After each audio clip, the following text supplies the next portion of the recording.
No tópico 2 dessa unidade 1, eu quero falar sobre a influência. E eu começo com o texto de Mateus capítulo 9, verso 35 em diante, quando você observa um bom sumário, resumo da liderança de Jesus Cristo naqueles anos de ministério na Galileia.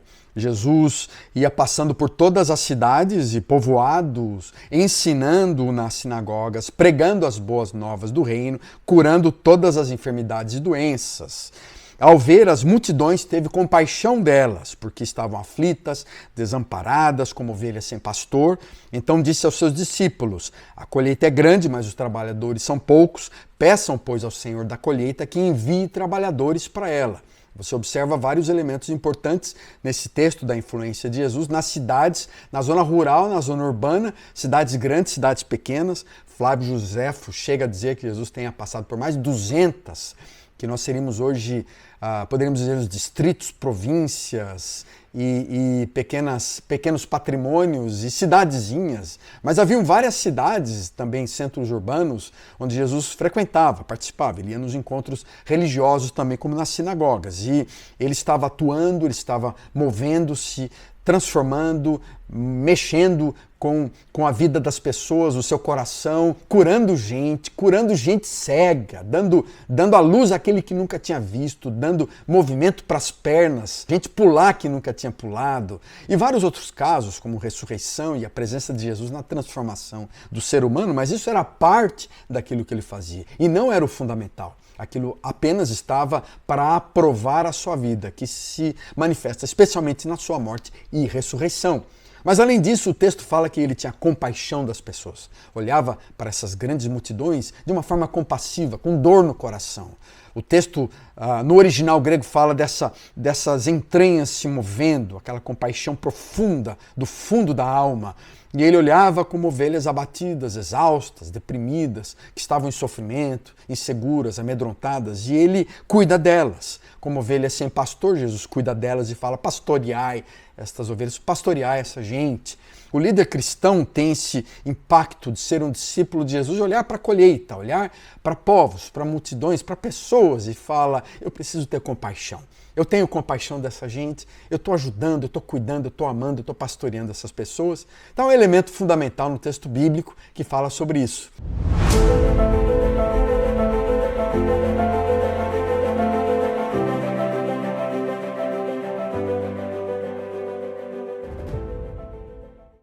Em Mateus, capítulo 9, 36 a 38, eu quero pensar em 3 elementos básicos nessa liderança. Quando eu olho para o texto, a gente percebe que o líder é uma pessoa que tem capacidade e responsabilidade dadas pelo Criador.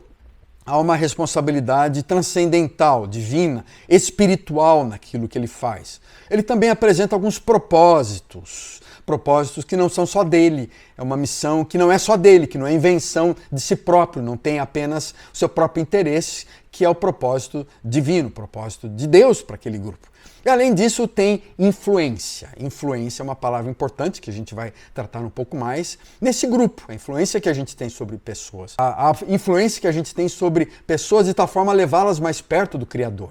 Esses são elementos muito importantes quando a gente pensa na liderança. Capacidade é esse dom espiritual que capacita o líder, então, para ter uma visão. Essa visão que é dada a ele, essa visão embrionária que cresce dentro dele a partir da sua própria vocação, da sua própria conversão, do seu próprio chamado, do seu desejo de ser um cristão, de ser um seguidor, de fazer aquilo que ele faz, não apenas com votos pessoais, morais, nem apenas com desejos de sucesso, de dinheiro, de recursos, mas porque ele entende que foi chamado.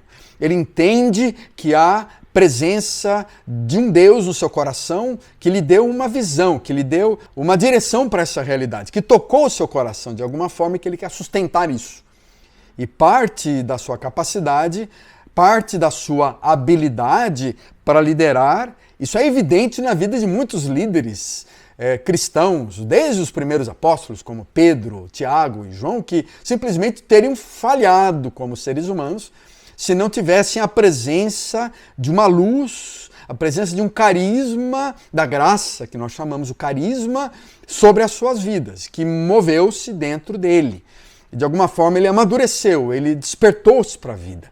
E a sua experiência espiritual faz com que ele haja de uma maneira não apenas voltada para objetivos normais, empresariais, organizacionais, mas também ele age de uma forma espiritual. E tudo que ele faça, na verdade, tem um caráter espiritual. Há certas habilidades que Deus concedeu a eles, os próprios textos bíblicos falam de habilidades, dons e capacidades, dons espirituais que Deus concede, que Deus fala dentro de nós. Isso varia de época para época, de lugar para lugar, de cidade para cidade, de igreja para igreja. Mas nós precisamos discernir esta capacidade, faz parte do nosso próprio ser humano e também da presença do divino dentro desse ser humano. Um segundo elemento nesse texto é um objetivo. Objetivo se refere a resultados, a uma direção, a saber para onde está indo, a ter uma meta clara. O exemplo para mim é o Klink, o Amir Klink, quando ele tenta atravessar o Oceano Atlântico, tendo um objetivo muito claro, precisando resolver milhares de pequenos problemas para navegar num barco a remo cruzando um oceano. O líder hoje é valioso quando ele sabe para onde ir. Um líder que não sabe onde está, nem para onde ele vai, ele está perdido. Isso acontece frequentemente em lideranças de igrejas, de organizações, de empresas, de lojas. Não saber para onde vai e, portanto, não sabe o que fazer, não sabe como chegar lá. A melhor forma é ter um objetivo claro. Você percebe que Jesus tem um objetivo claro. Vamos orar, vamos preparar líderes. Precisamos de líderes para essa colheita. A colheita está branca, faltam líderes, faltam trabalhadores. É fundamental, então, que a gente tenha um objetivo claro, a gente saiba para onde a gente está indo. Nós vamos falar mais sobre isso em aspectos da gestão. Eu tenho também um curso que fala sobre gestão da igreja de uma forma mais fundamental. E o objetivo nosso é lembrar que sabemos para onde estamos indo. Temos uma visão clara e essa visão não é fundamentada meramente nos nossos próprios desejos, na nossa própria vontade, no nosso ego e às vezes num superego, mas ela é fundamentada em aspectos da missão de Deus, do reino de Deus, pelo qual nós somos desafiados a conquistar, a galgar, a entrar nessa jornada. Então é indispensável que esse líder tenha objetivos para a tarefa, não para a tarefa em si mesmo, mas enquanto líder, ele deve esclarecer essa visão, estabelecer parâmetros, monitorar a excelência, a qualidade para o desenvolvimento dessa visão, desse objetivo, dessas metas específicas ou micrometas, micro-objetivos específicos dentro de uma estrutura de continuidade, representatividade do reino de Deus entre nós.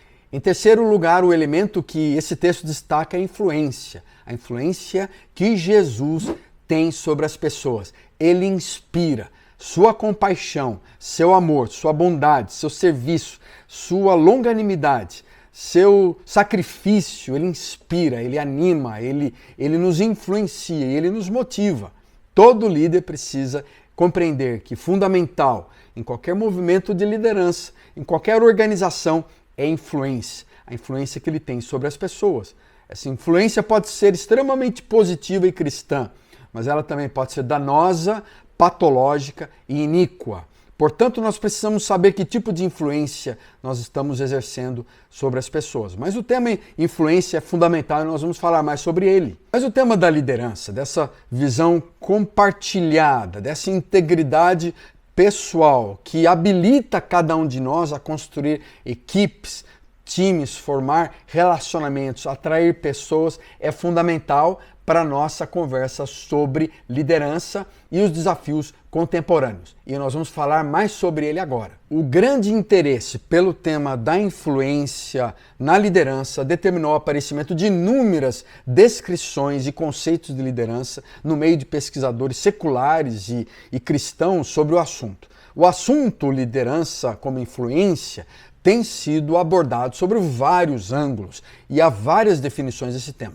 Eu quero citar algumas, por exemplo, liderança é influência pessoal exercida em uma situação e dirigida através do processo de comunicação no sentido de se atingir um objetivo específico. Essa é uma descrição de Tannenbaum, Wechsler, Masaryk, e que é uma das mais fundamentais quando a gente pensa no tema da liderança.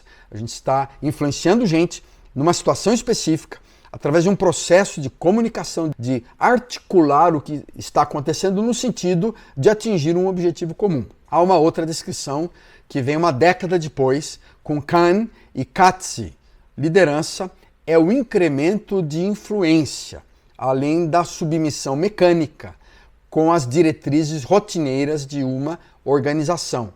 Então já é um tema mais empresarial, a gente vai dizer, mais da indústria. Você influencia, através de uma submissão mecânica, diversas diretrizes para uma organização. Então o tema da liderança está ligado à organização de uma forma como influência.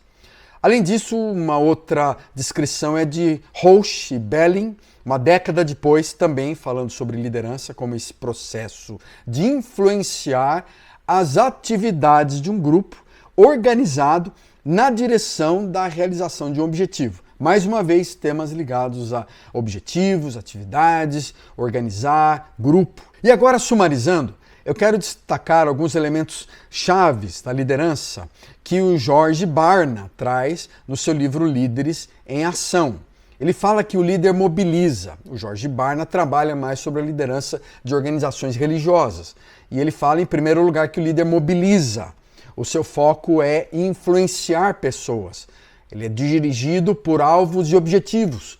Ele mantém direção em comum com aqueles que confiam nele.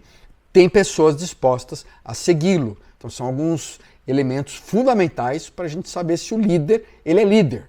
O líder está mobilizando, ele influencia pessoas, ele tem seguidores, tem objetivos, tem uma direção em comum com aqueles que confiam. Então há elementos importantes de confiança, mobilização, influência e gente, né? O líder é aquele que tem gente ao redor dele. Nesse curso, eu quero focalizar o tema da liderança a partir desses elementos ligados especialmente ao tema da influência. Liderar alguém é influenciar pessoas a se moverem, a tomar um curso de ação em direção a um lugar, com uma visão do futuro. Essa visão não é minha meramente, não é influenciar para que eu seja o centro da vida deles, não é um curso de ação voltado para si mesmo, narcisista, megalomaníaco, mas ele tem um rumo, ele é uma jornada. A gente sabe que estamos juntos, confiando uns nos outros, numa direção, num curso, em direção a algum lugar, com uma visão de futuro. A verdadeira liderança, a partir da teoria, da prática, da teologia bíblica, ela não é coercitiva, não é dominadora, não é controladora. É uma influência que a gente exerce essa influência de uma forma saudável ou patológica, mas é influência. Influência que leva pessoas a se motivarem, a serem atraídas até nós. Isso, portanto, traz uma responsabilidade enorme sobre o líder. Exige que nós, homens e mulheres, diante dos desafios contemporâneos, sejamos modelo que frequentemente é um modelo de vulnerabilidade, um modelo de acolhimento, um modelo de solidariedade, um modelo de servir, não um modelo de domínio, de controle, de poder, mas é ser um modelo. E no caso bem específico do líder cristão, do líder espiritual, ele é capacitado por Deus. Ele procura influenciar o grupo social rumo a objetivos ligados à grande missão de Deus. Então ele tem uma, que nós chamamos de missio Dei, ele tem um aspecto, uma fagulha, uma centelha divina naquilo que ele faz. Quer ele esteja trabalhando numa organização evangélica ou não, quer ele esteja trabalhando numa organização religiosa ou não, você pode estar na empresa, você pode estar trabalhando numa escola, no hospital, mas como líder você está influenciando pessoas a partir de princípios, de valores que lhe levam a considerar o que Deus deseja fazer no mundo. Qual que é a preocupação de Deus com a humanidade?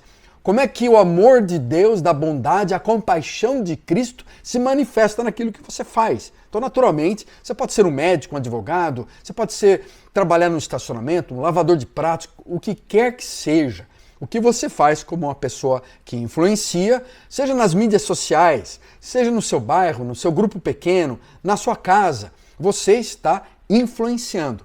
Influência fundamental. E se você influencia algumas pessoas, você está numa função de líder. Talvez até como pai, como esposa, Como mãe, como filha, você está influenciando pessoas. E no caso específico, então, de um líder cristão, ele é capacitado e responsabilizado também pelo Criador para influenciar de uma forma saudável, positiva, amorosa, generosa, bondosa aqueles que estão ao seu redor.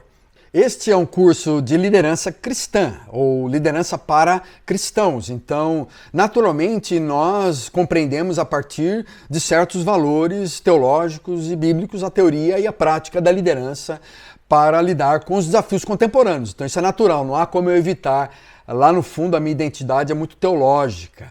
Então, líderes cristãos experimentam chamados interiores, uma vocação, nós chamamos essa vocação, esse chamado de um criador, de alguém que lhe coloca desejos de estabelecer uma função de liderança, onde quer que esteja nessa função de liderança, debaixo da presença de um criador, consciente de que você não está tomando decisões sozinhas, de que Deus está presente, de que Deus, o Criador, o Altíssimo, está perto, está presente, nunca lhe abandonará, nunca lhe deixará sozinho, solitário. Deus está conosco, Deus está em nós.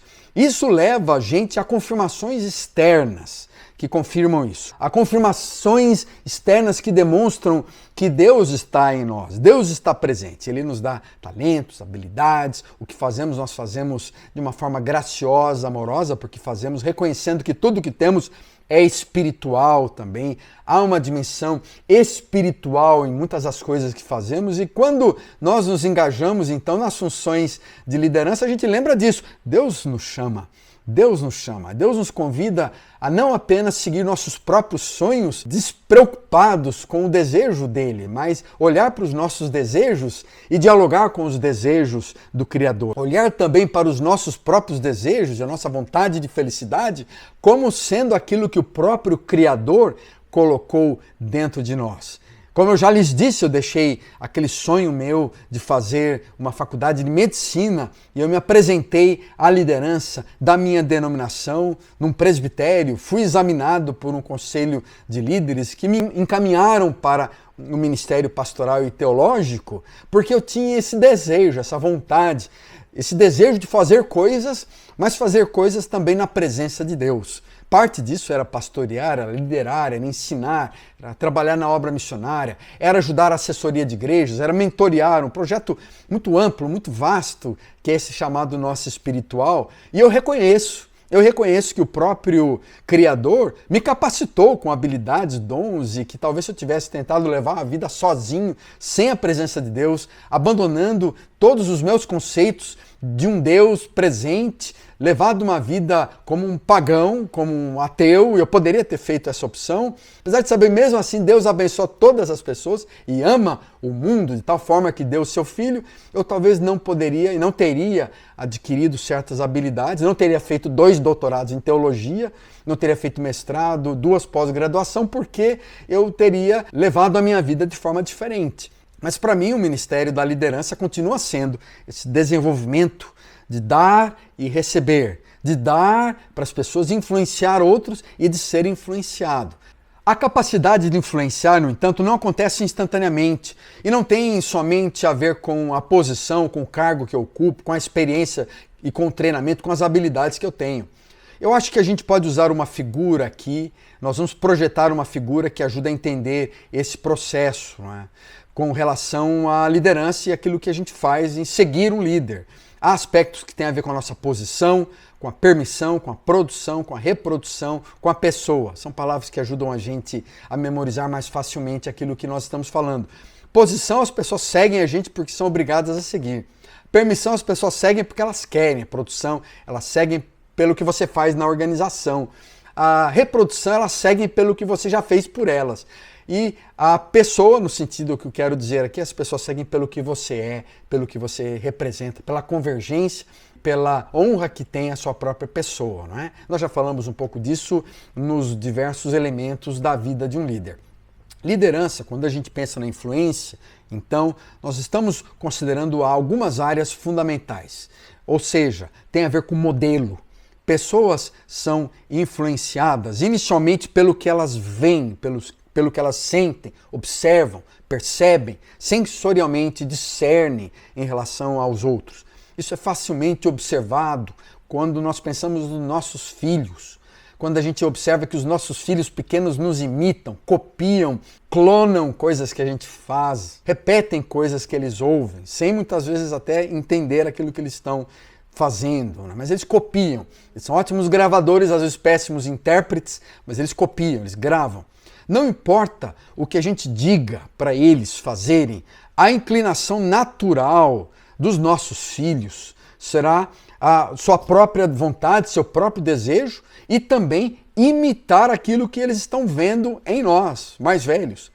Quando você encontra um bom líder, um líder digno de confiança, com boas qualidades, aquilo que é positivo nele você vai procurar copiar, muitas vezes até clonar, que você foi influenciado pelas atitudes, pelo padrão, pelo jeito dele.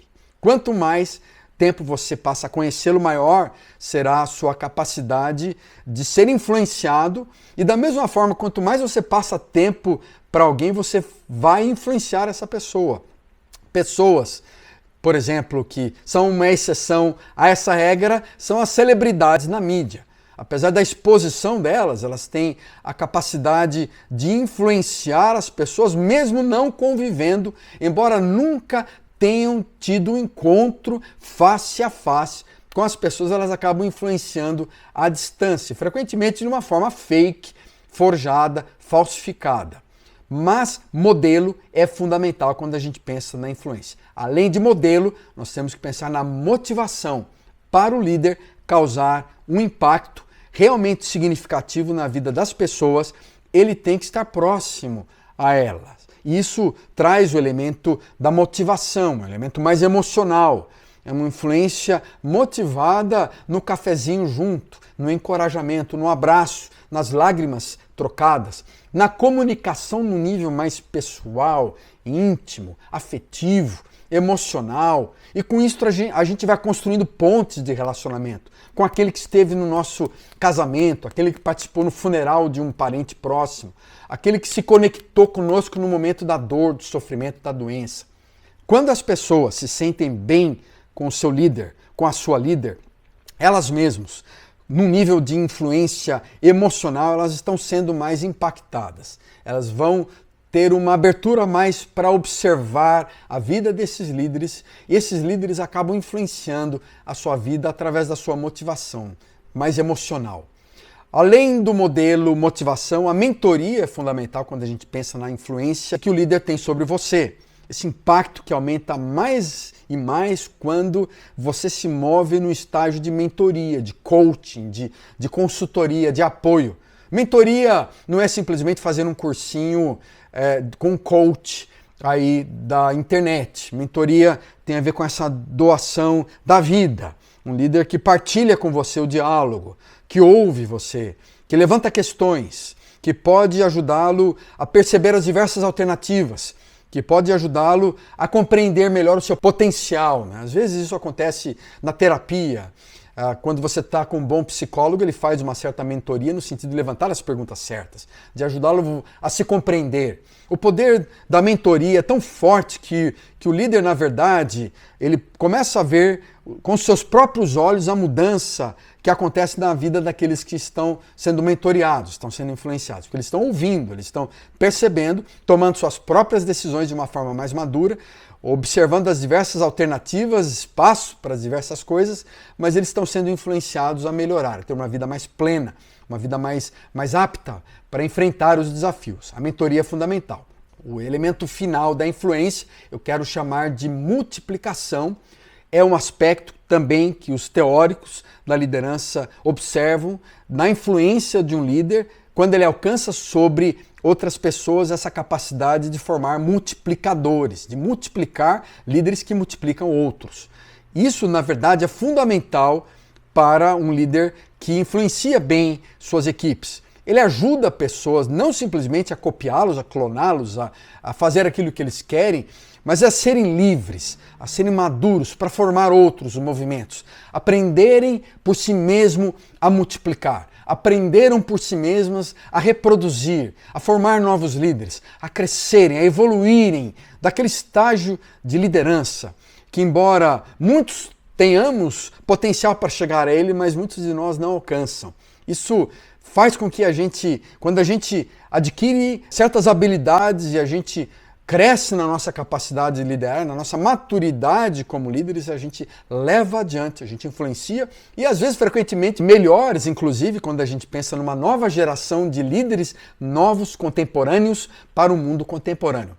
Mentoreie, multiplique, modele e ajude pessoas, através da sua motivação, a se tornarem líderes multiplicadores que cresçam, desenvolvam, formem novos líderes e multipliquem ao redor a quantidade de homens e mulheres bem capacitados, bem treinados, compreendam a missão de Deus para a humanidade, se sintam vocacionados a multiplicar, a motivar, a influenciar muita gente boa com a mensagem da graça, do amor, da justiça, da bondade, do reino de Deus.